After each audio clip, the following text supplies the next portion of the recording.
Good morning, everybody. Let's Radio Houston. I could just see you as a barrel racer in your Gucci outfit. Well, I have my boots day. Radio started officially yesterday. Sure does. Even though they have the cook-off during the weekend. Which you did not attend. I didn't go because I was busy with my kids.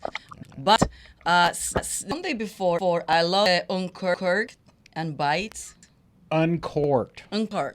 That was okay. Is the wine event? Come on, Orlando. Everybody understand the wine event. It's easier for me. Okay. But anyway, I have my hat today. My boots that you cannot see because it's rodeo here in Houston is one of the most fun time in Houston. Many people attend our rodeo coming from everywhere, not only from the continent, are the world, and. You know, in the wine event, I was reading on the Houston Chronicle. This year was they were it was like attendees. It was off the record. It was like so many people, and I like hardly walking into the place. It was just so hard to walk there. Well, apparently the champion wine sold at auction for $320,000. I know that was amazing. But as everybody knows, it generally does go to scholarships. The rest provided millions and millions and millions of dollars to students across the state of Texas since 1932. So it is a big deal. Last night, a complete sellout, 70,000 people plus came to see a local young man by the name of McCullum. And if you see Orlando is attending every day rodeo time. There you go. But you know what? The weather is being so helping us that it's been so beautiful, the weather, that we also people can go and attend the And event. speaking of rodeo, we have some great guests. We're going to get right to them. You want to talk about what we have? Of course. So TLC, also Texas Latino Conservatories, is very proud to be part of the celebration of Tejano Day. So let's video mark the Houston Live Talk Show rodeo on Sunday, March 12, because we're gonna have Tejano Day. So now you can join in on the fun. We are giving away an amazing package value over $500. All you need to do is just scan the QR code that you're gonna see at the end of this slide, and it's gonna take you to a link, and that link has a form.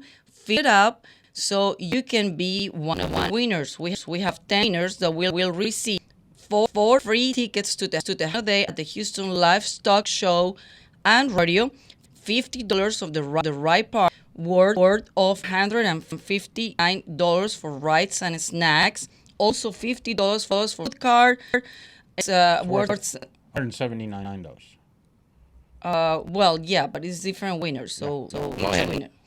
Anyway, I'll translate all this. You translate.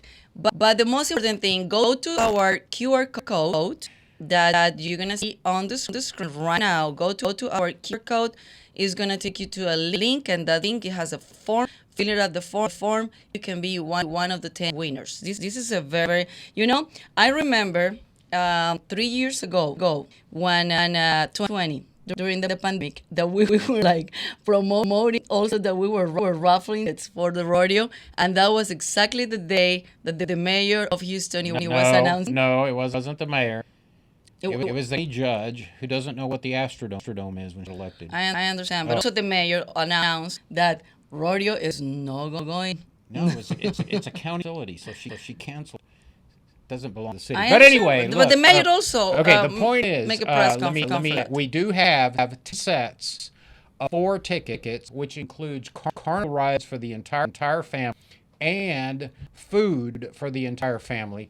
It's worth over $500 for Tejano Day at the Houston Livestock Show and Rodeo. All you have to do is, Andrea said, is scan that code right there on your screen, and that'll put you into the contest. We will have a live drawing right here at the studio. We're gonna have it, yeah, but I mean not today. Not today. Next. Yeah.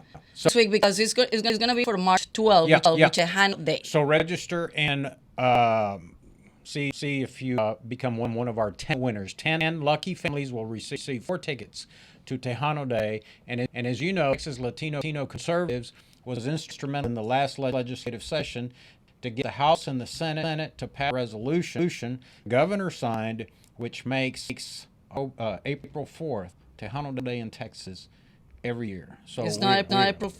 April 6th, maybe it is. It April is April 4th, 5th, 6th. I don't know. We're Well, we're gonna have a big event in Dallas. And speaking of Tejanos and the ever-shift demographics of the state of Texas, let me just say, and I'll let you introduce. No, you to introduce. No, I can't read that. I don't have my glass. But you know But I his have a name. dear friend at the Rice University. Everybody knows Professor Klineberg, Stephen Klineberg, who's been here since, I guess, the 70s, and has surveyed the sentiments Houstonians and has documented that for decades. And that is used by a lot of folks to make policy decisions. I'm going to say that Professor Klineberg, in my opinion, is the world premier sociologist. This is a man that really, it's like a golf game, kind of puts it down the middle of the fairway. So he doesn't really get involved too much in politics. So we'll talk about politics, but he just lays it out. He does the survey and he lays it out. So. And he just retired recently. He's recently retired, and I understand he's moved back near the Beltway. I feel sorry for him, but he says that he wants to be closer to his. But Houston is going to lose treasure. And let me also say one other thing. As a conservative and a member of the Republican Party, I was always, the party line was, why do we have to spend money on early childhood education? And one day I attended a meeting at Rice University, and Professor Klineberg was there, and he made a statement that to me made a huge impact. He said that children from low-income families, language-deficient children, when they enter kindergarten, have I don't know what, I can't remember the figure, but like a 5,000 vocabulary deficiency, which puts them on a track of tremendous difficulty throughout their education career, and that always stayed with me. And so I've now become a professor advocate for early childhood education, because the best gift we can give anybody, and that I'm an immigrant. I didn't speak English when I ended here. The best gift we can give a resident of Texas, whether a citizen, an immigrant, high, low income, doesn't matter, is an education. Education is the ladder out of poverty.Uld you agree with that? Oh, absolutely, Orlando. Wonderful to see you again, by the way. It's been way too long. Good to see you, Doctor. Thank you so much for your time. I'm sorry I didn't. I know, and I'm sorry I didn't send you an email for your cowboy hat. Oh, no, I forgot my cowboy. Yeah. You're right. This is such a wonderful time, the celebration that rodeo brings to all of us.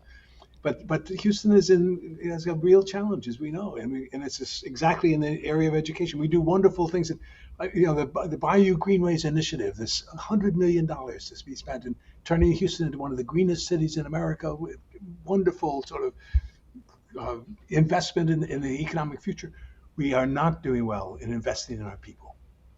And the central reality of Houston is that the average age of Latinos in the county is 25. The average age of Anglos is 47. And the baby boom generation is now 76 million babies born in this country between 1946 and 1964. Overwhelmingly Anglo babies. Leading edge is 77 years old this year.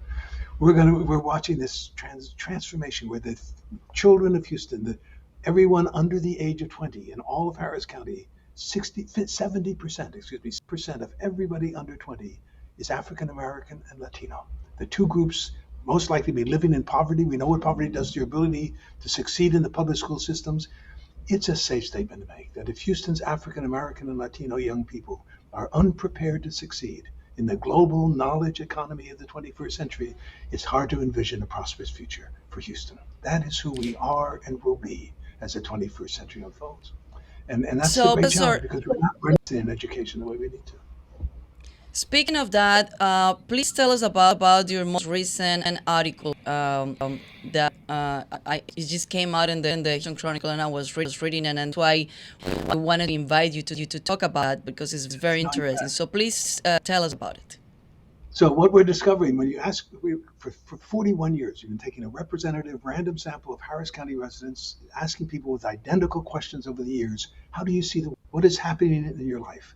And we're watching the world change. It's just striking shifts. And for example, in the 1990s, 65% were saying the schools have all the money they need if it wasn't being wasted. And today, 69% say the schools will need significantly more money. A new recognition of how important education.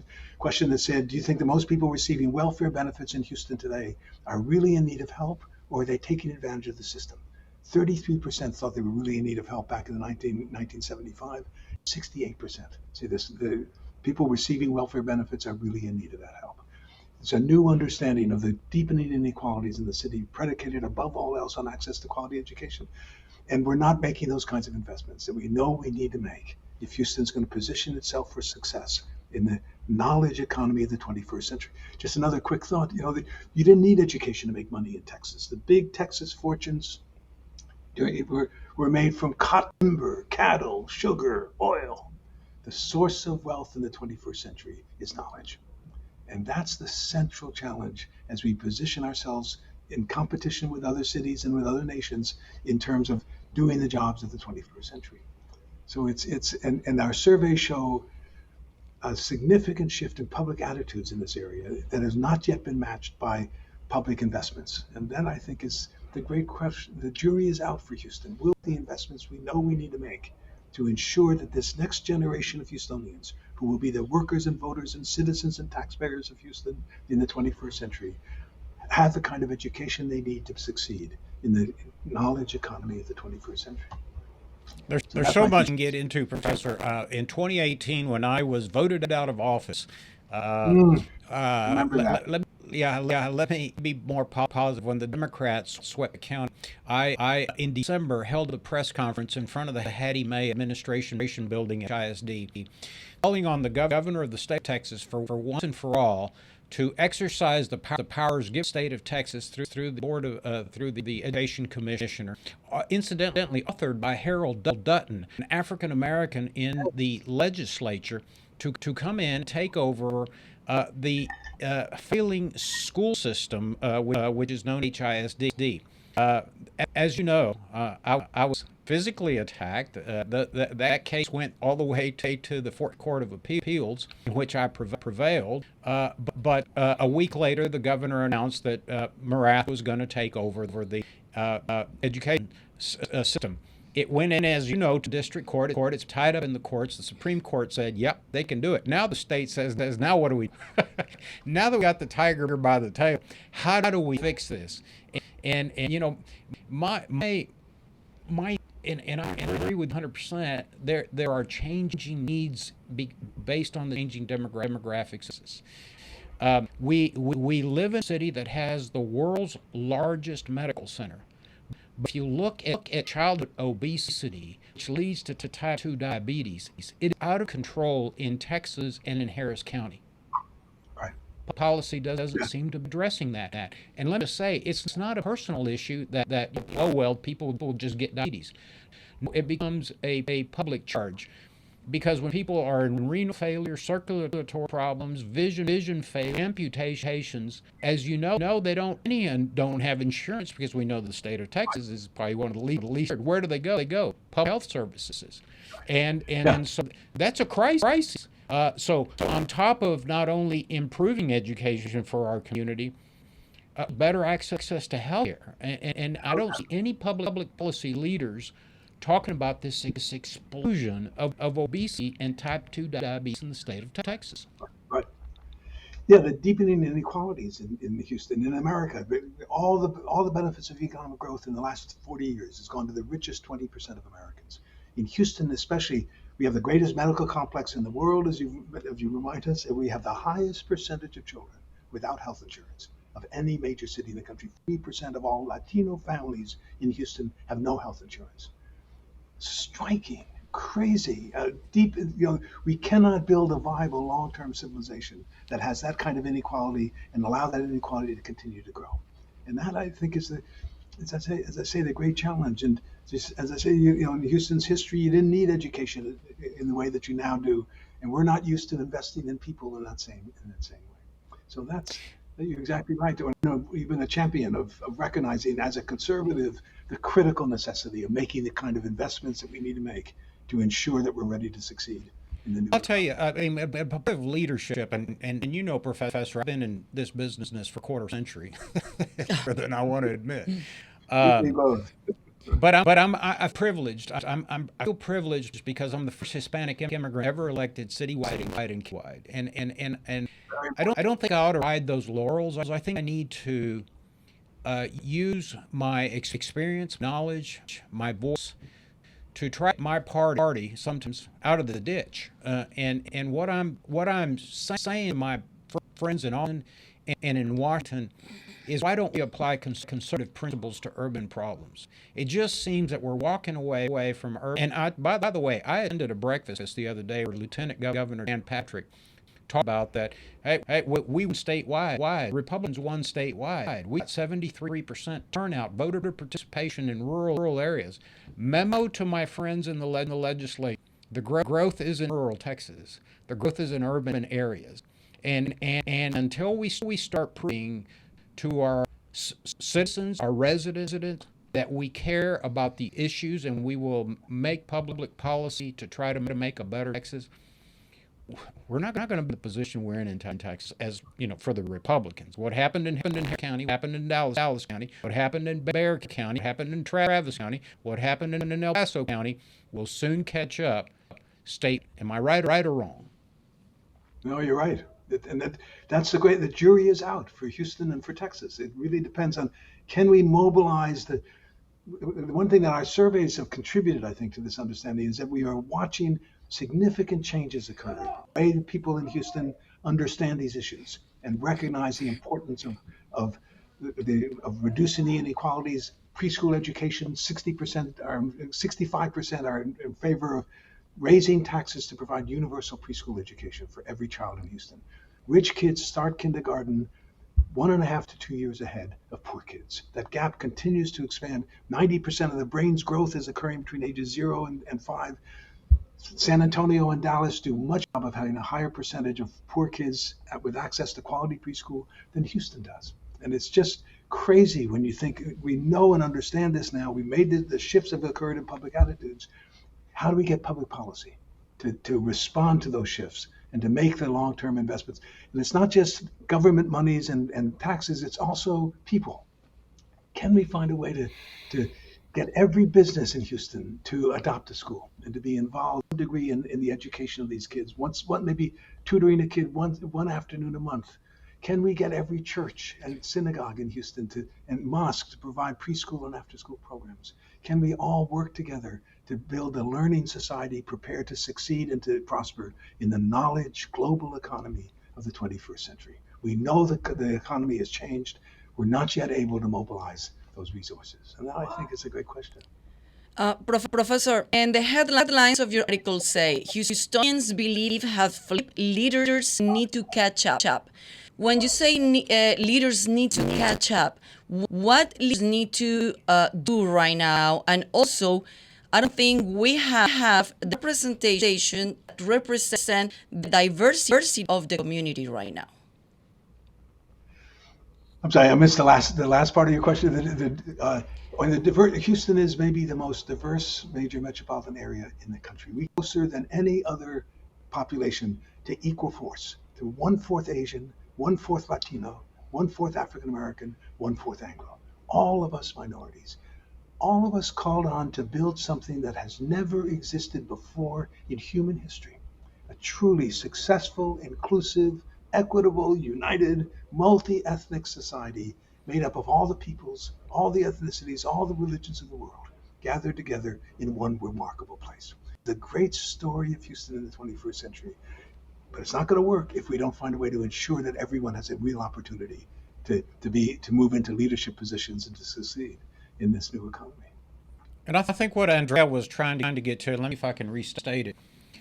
Professor, you in 1995 won my first election to the city council in an at-large position. Uh, I think that era in the to late 90s, there were half a dozen Hispanics elected. There was John Castillo, there was Gabriel Vasquez, there was Orlando Sanchez, there was Tracy Sines, there was Sylvia Garcia as our city controller. There was one other whose name escapes me. So we had half a dozen, and the city council at that time was small because the population was smaller. Since then, Right. the city council has grown by two seats. The population of the Hispanic population has exploded, and yet we're down to one lonely voice on the city council. Now I know we've made some gains because we have three Hispanics now in the commissioner's court. So we have three-quarters of the commissioner's court. Commissioners anyway are Hispanic. What's going on in the city of Houston? Why is there such lack of participation? And I mean, if you look at if you look at Greater Houston Partnership membership, the board of directors of corporations, very few Hispanics on those boards. How do we improve that? Yeah, a very legitimate question. But these things go in cycles. I remember when I got called by New York Times and others many years ago when there were women in charge of everything in Houston. There was a woman mayor, there was a woman president of the University of Houston. And I said, I think correctly, hang in there, these things come in waves. Okay. And then meanwhile, the ultimate story of Houston is that over half of everybody under 20 in all of Harris County, not inner city Houston, but the 4.5 million in Harris County, of everybody under the age of 20, over half of everybody is Latino, and only 20% are Anglos. So there is an inevitability to this process. And that's why education is so critical. And the great problem for the Latino community is so many do not have high school diplomas, much less degrees beyond high school. In the old days, the high school diploma got you 70% of all the jobs in the 1970s required high school or less. Today, 65% of all the jobs that exist in America require education beyond high school. 1 or 2 years in a community college at a minimum to acquire the technical skills that connect you to the jobs of the 21st century. And Latinos are way behind. And that's really where the source of the issue is, and where it's so critical. This is the Latino future is the Houston future, and it's really centrally critical that conservatives and liberals come together on at least that one fundamental understanding. Education is the basis for freedom in the 21st century. For years, until he passed away, I used to have dinner once a month with Mark White, former governor of the state of Texas, and Mark and I didn't agree on much, but we I grew to value his of advocacy for education. He was big in education, and as you know, he was the fellow instrumental in passing called No Pass No Play. I mean, that's how serious he was. In other words, you couldn't do extracurricular activities if you were passing. He just had a passion for making sure that kids received a good education in the public sector or wherever they were. But most of our kids attend public school, and I think it's important. I can again talk about my personal experience. Had I not graduated from high school, attended the University of Houston, and gotten an education, I probably wouldn't be where I am today. And all because of the great education I received, both parochial and private, because I'm a graduate of Bel Air High School and a graduate of the University of Houston. But there are ample opportunities. We've got to figure out how to give kids access. And all this, what you were saying earlier, the support systems that are so necessary. Access to quality housing, to healthcare, to all the things that make it possible for people to succeed in school, and that's the inequalities, the poverty that exists alongside the concentrated wealth in the city is a part of the challenge that we face, I think, and I think we all understand how critical this, and that the jury is out. It's not clear that Houston is prepared to make those kinds of investments, and that's why it seems to me that the role that you guys are playing as enlightened conservatives is so critical in saying this is not a liberal or conservative issue. This is an issue of building a viable civilization for the 21st century. And Houston can be a model for what all of America will be by 2050. The census has a projection for what America will look like in 2050. Demographic composition of Houston today. We are where all of America is going to be. How we in this city navigate this transition will have enormous significance, not just for the Houston future, but for the American future. This is where, for better or worse, the American future is being worked out. It's what makes Houston such an interesting and important city. And what matters, what happens here matters. We are at the forefront of what's happening across all of America. It's hard to see Chicago or Miami, Francisco or Los Angeles or New York being in a better position than Houston to show America this is what we can be as we build this multi-ethnic world made up of all the peoples of the across the planet coming together into this a nation that had been throughout all of its history an amalgam of European nationalities, becoming the first ever microcosm of the world. And that's, I think, very exciting and very challenging and a tremendous opportunity for us in Houston. Well, promise that you'll keep an eye on Houston from Washington, D.C., and that you'll be here occasionally to visit your friends. And if you see stiff headwinds, pick up the phone and call me. And I hope that I have an opportunity to break bread with before you and your family for the back up to the East. But I tell you that it's been a real honor to know you, to glean knowledge from. I think I've become a more sensitive, more introspective public servant because of the knowledge that you've been able to generously impart, not only upon me, but upon thousands of public servants. And that's where I know people hate politicians, but at the end of the day, do try to sort of serve the public and try to figure out complex problems for the community. Make sure that capitalism and competitive markets continue to go well, because that's what's made Texas is, right? We're the economic engine of the country, basically, and we never want to lurch towards redistribution imposed by the government. But on the other hand, as you say, we have to make sure, because democracy is in jeopardy if we have a bifurcated society where all the concentration of wealth is on one side and the rest of the folks live on the other. Happened in France. So we need to make sure that we have a big, fat, generous middle class in this kind. And I look forward to continuing to read your opinions and your books and your surveys, and I hope you don't forget your friends in Houston. Thank you very much. You bet. I have a great pleasure and very grateful for our friendship. It's been wonderful. Wonderful 50 years I've been in Houston, so it's going to be tough. Professor, thank you so much. And please, if you change your email from the Rice University to your personal email, just please update us with your contact information so we can keep inviting you to the show. And I can practice my Yiddish by saying that, Professor, you're a real. Okay. Thank you both very much. Take care. Bye-bye. Thank you Godspeed. so much. Well, talking about education, the importance of education, it's been many changes lately about education. So imagine if the professor is saying the education is the key on the successful of our generations, future generations. And now they're announcing that it's only 4 days of school. Mm-hmm. And Crosby ISD in Texas is the first one to make this official. And that's why we invited Rafael. He is the director of outreach in Texas Public Policy Foundation, is with us today to talk about education in general, but also the breaking news that we're being hearing this about 4 days of school, and not only that in Crosby ISD, but it seems like others ISD want to mirror this decision. I think you're mute.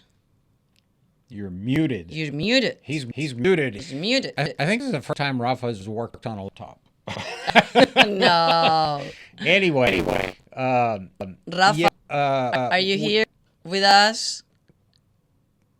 No. Okay.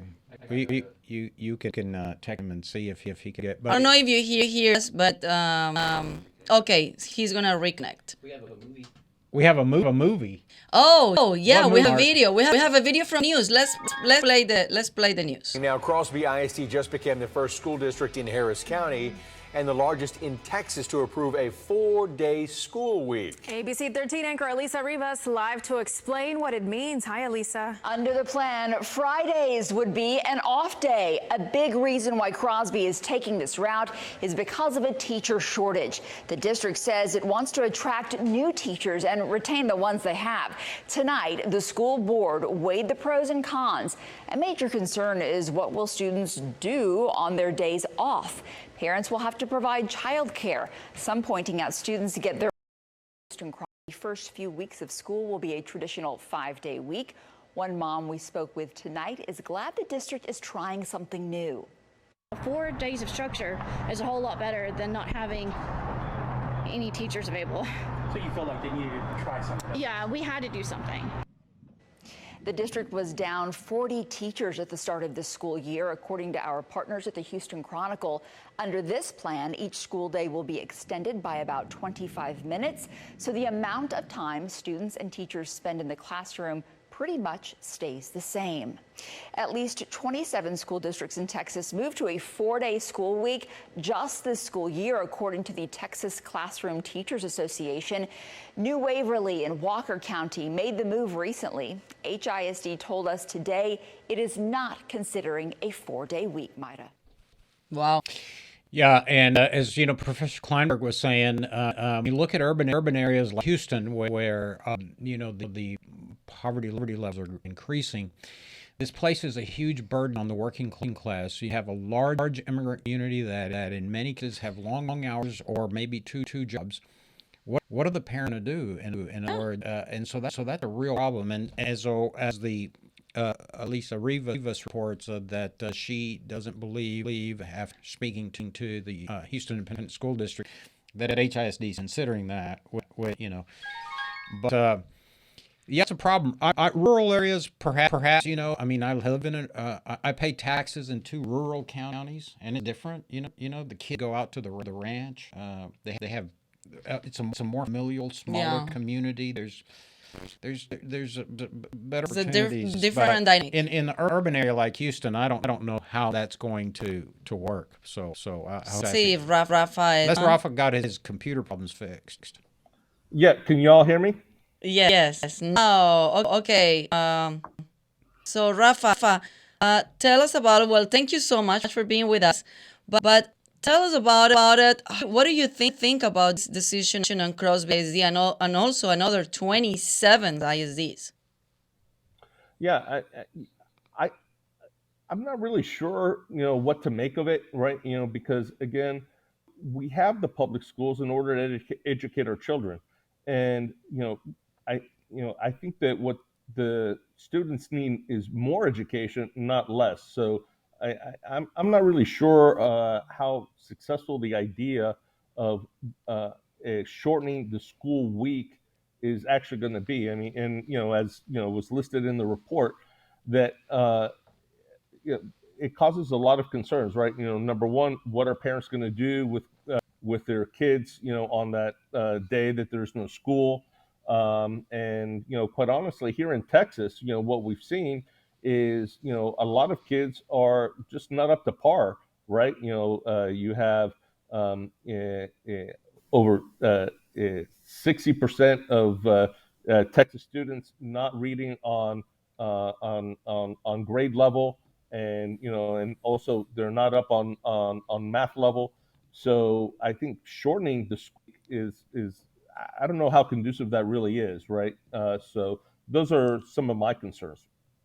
And also the problem is that I mean, it seems there's not enough teachers teach the kids. So and we've been seeing this problem after the pandemic. I mean, I'm not saying that before it was not happening, but it increased the problem after the pandemic.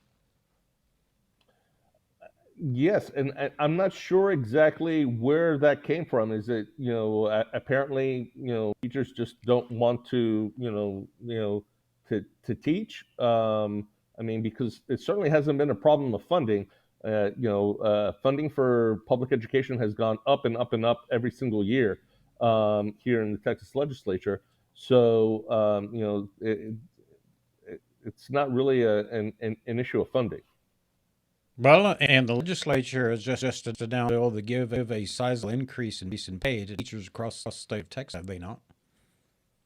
So they're looking at that, and but that has to also trickle down within the ISDs. In Orlando, as you know, the ISDs themselves, operate as little mini fiefdoms, and they have the power to to incentivize teachers, if they so choose.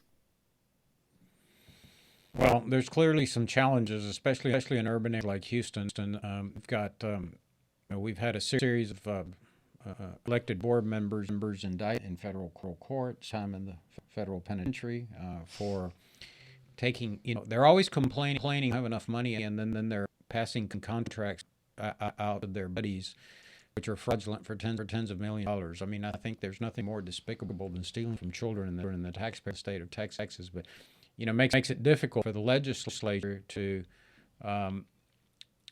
look at urban school districts like Houston and perhaps give them some additional resources when they're squandering the money. Yeah, but Yep. during the pandemic, the kids already missed pretty much a whole year, and then now they're seeking 4 days of school only. Now they have a shortage on the teachers.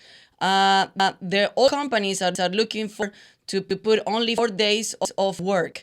But this is not the case for our worker, for the people that has two, three jobs, and what are they gonna do with the kids at home, and especially the little ones. I mean, if you have already high school or something, you can they can stay by themselves. But if it's not, that's not the case.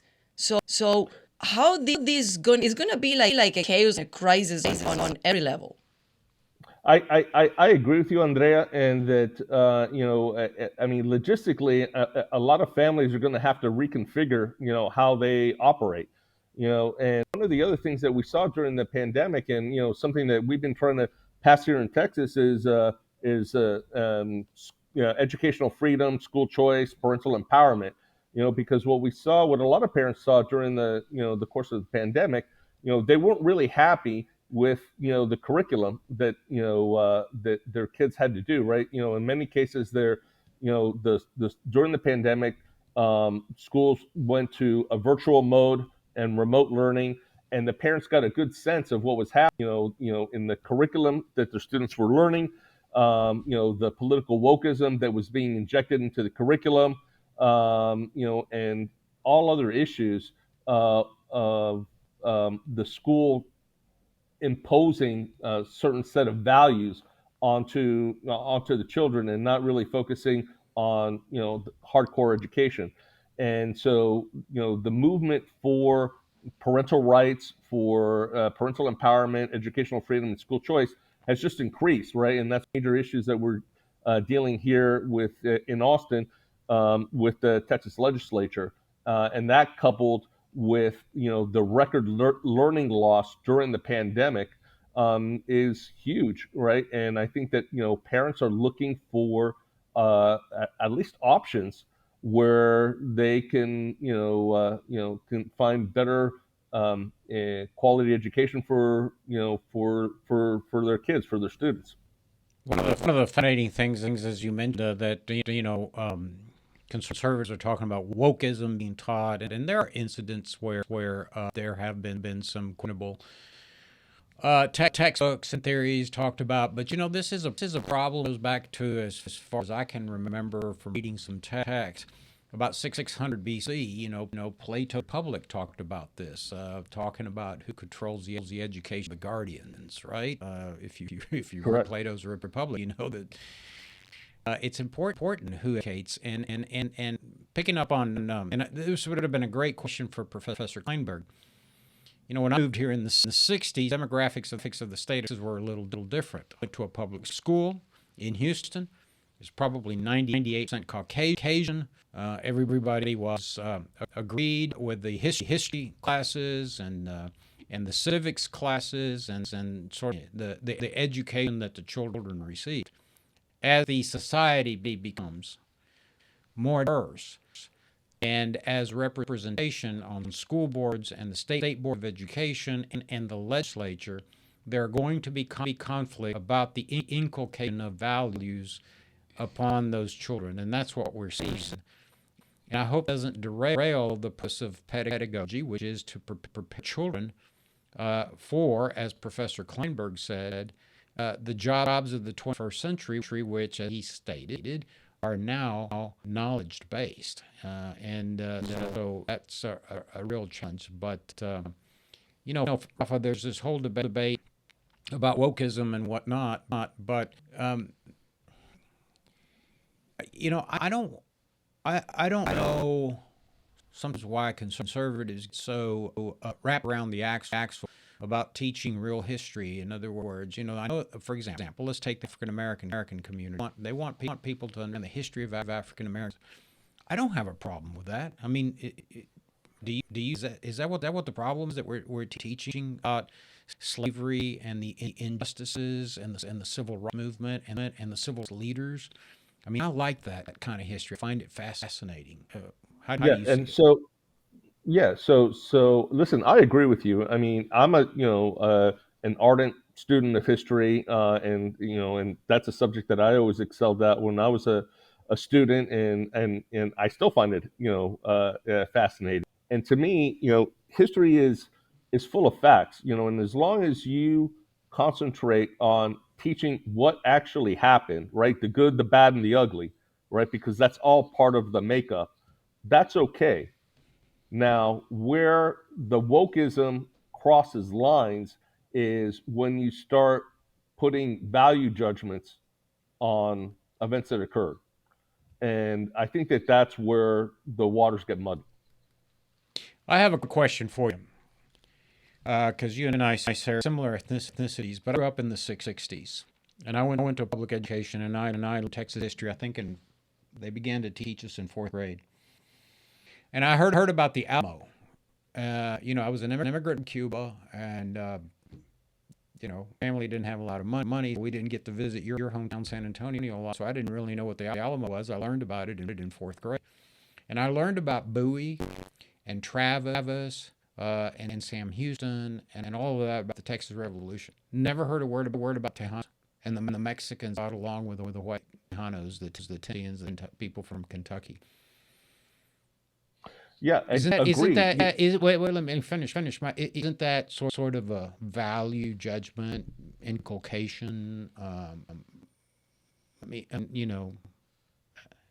You leave out a substantial part of Texas history. Yeah. So again, right? I agree with you. But you're not teaching that's a problem, right? And you're not teaching the full history. So I think that you and I can both agree that the full history needs to be taught, right? But leaving out the value judgments and let people decide value judgments for themselves instead of trying to impose a value judgment. So we have a lot of, as you know now, obviously, heroes from the Alamo, and quite honestly, Texas would not be Texas had it not been for Tejano involvement. And that's clear, to people who really know history.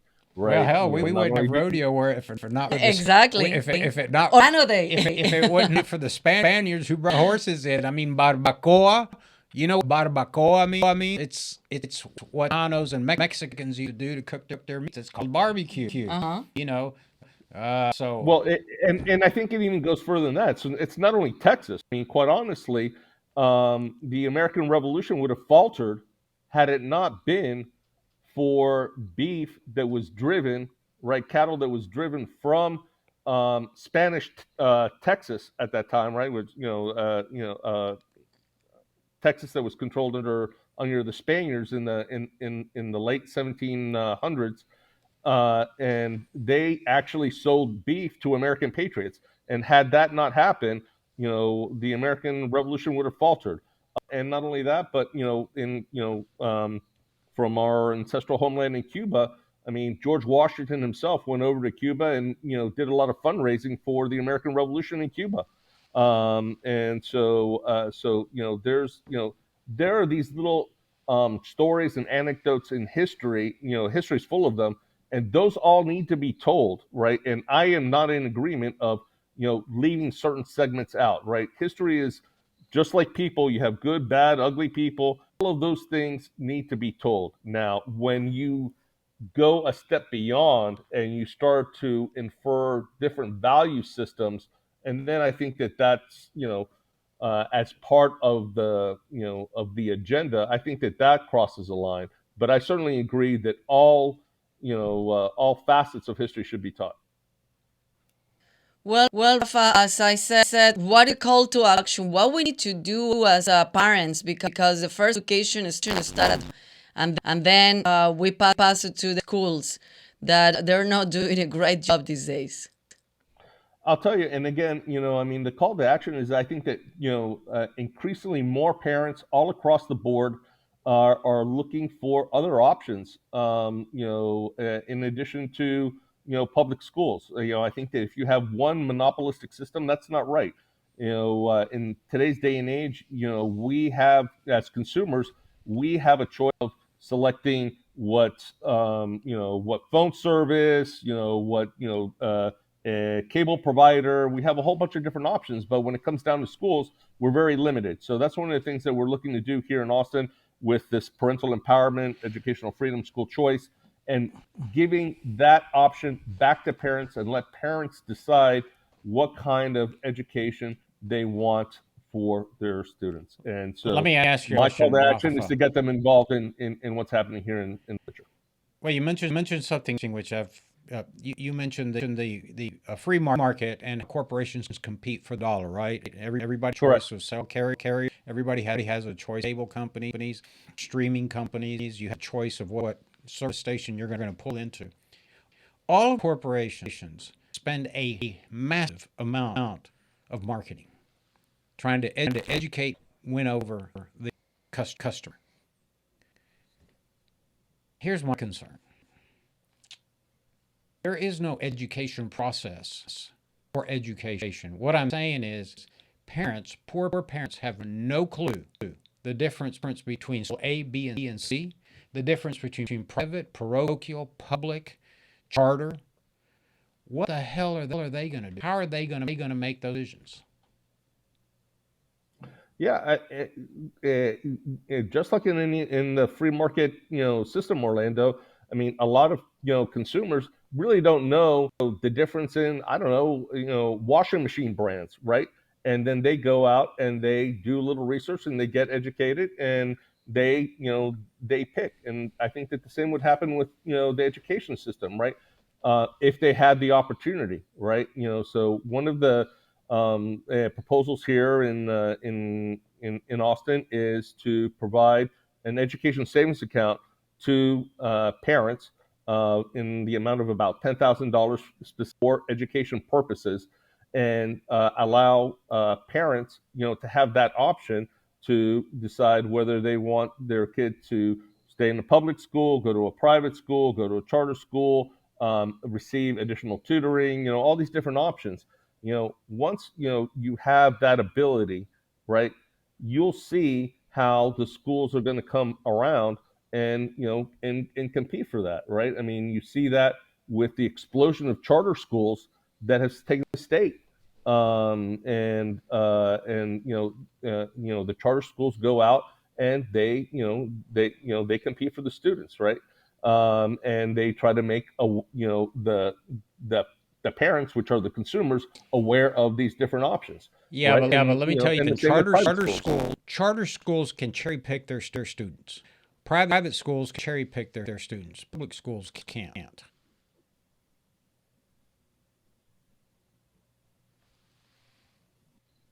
Yes, in some cases, but that's not in all in all the cases, right? So, but what I'm saying is that if the parents had more financial resources, they could go to other choose other educational options. Okay. But All right. it's a tough, It's a tough complex call because topic. I think what happens is legacy families at the University of Texas, Texas A&M, parents who graduated from college, you, me, we help our kids for college. Yeah. But Juanito who just immigrated, doesn't even have a high school degree. He's a president and a taxpayer, has no clue about the American education system. That's true. I mean, he's given $10,000 by the state of Texas. Says now find the best education for your child. It's not as easy as going to Home Depot and buying a washing machine. correct. So that's a concern. I mean, it's just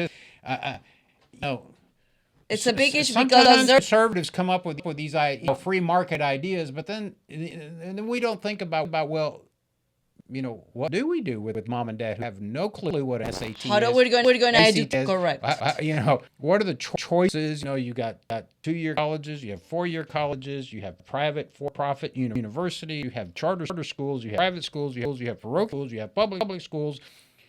Holy cow, they just don't have the time to do that research. And I'm telling you something, Rafa, by my own experience. I have twins. They're 17 years old. They're about to go to college in September. And I've been the whole year working with them, find the best college, going through the whole process, going through test, score, SAT, AT, so many things. SAT.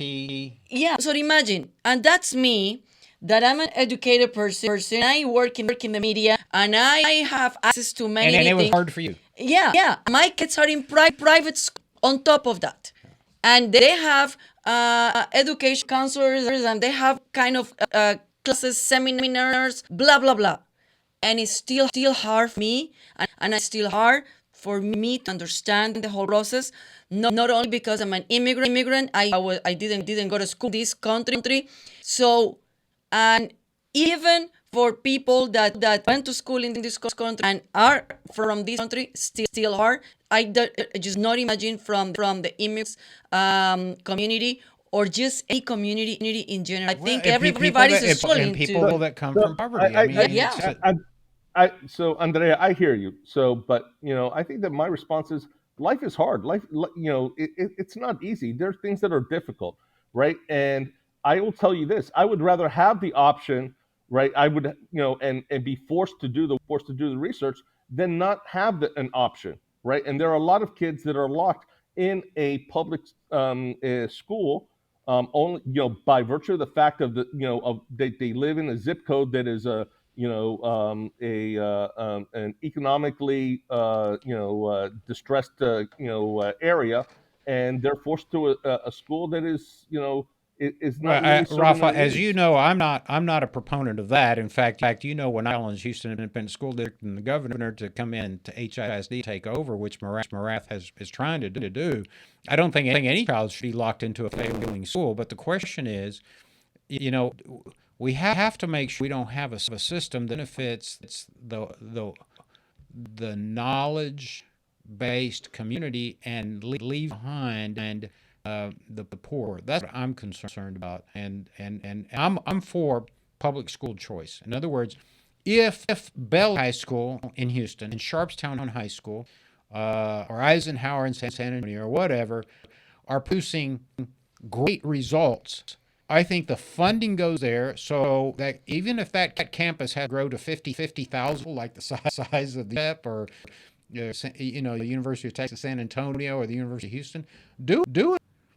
That's competition in the public schools, but I'm just concerned that if we just throw out a bank account, here's $10,000, you're on your own, go educate your language deficient, vocabulary deficient child, and mom and dad work 2 jobs. They're not connected onto the internet. They're clueless.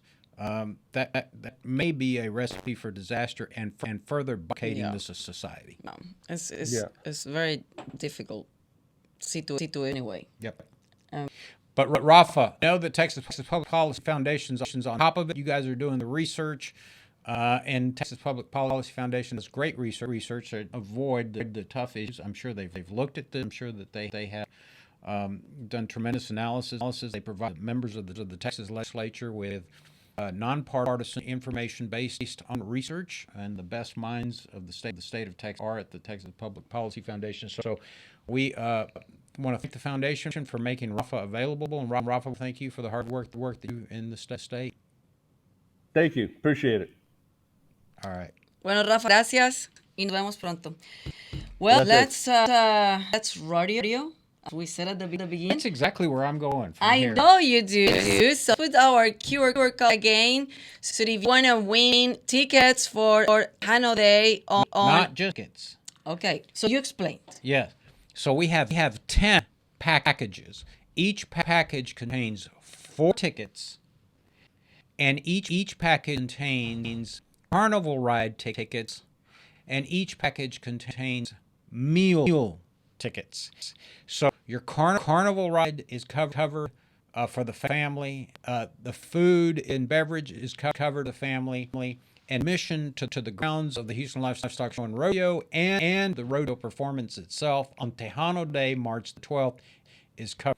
And each package is worth over $500 retail. But to participate, you have to register into contests. And you can do that by scanning that code or going to our website and entering the contest. We'll announce the 10 winners next week. Next week? Is that next what it Wednesday? is? Next All Wednesday. right. Todo eso en español. No. Ok, entonces, estamos rifando 4 paquetes. No. 10 paquetes. O 10 paquetes. De 4 boletos. 4 boletos, ok.